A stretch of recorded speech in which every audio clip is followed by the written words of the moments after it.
This happened at my friend's house a couple years ago. It was the first time she'd thrown a big party like this for Halloween. A couple of my friends and I ended up spending the night there because no one was in any shape or mood to drive home at 2 in the morning. We crashed in her living room.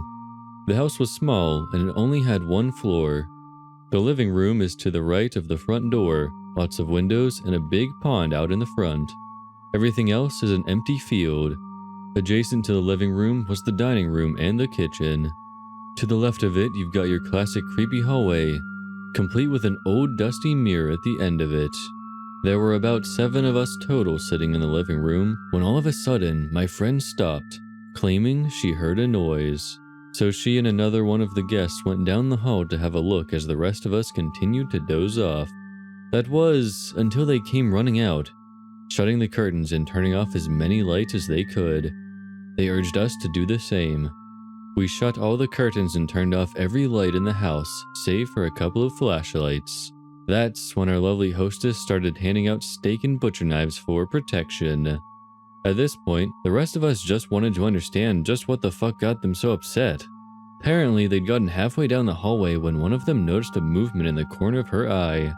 She looked into the office, the first door on the right, which faced the front of the house.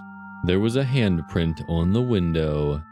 This would only seem a little odd, but the handprint was on the outside of the window and had never been there before.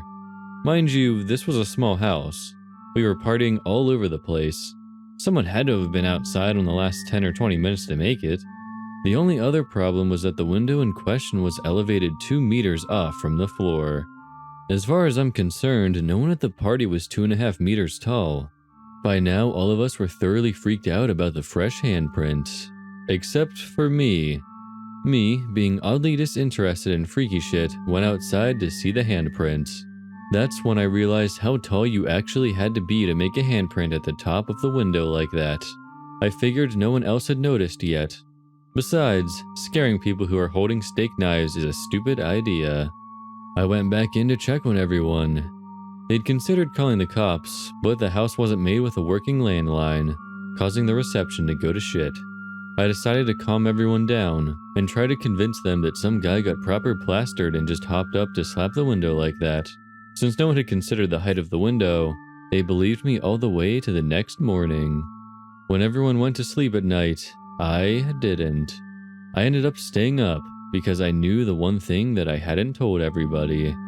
I knew the truth, and I figured I should be awake in case there was a break-in. I had to use the bathroom earlier that night, and I found a similar handprint on the bathroom window, which happened to be at least 0.5 meter higher than the one the others had found. And when I walked outside, I realized that half the windows on the front of the house had handprints. But to this day, I think I'm the only one who has discovered that.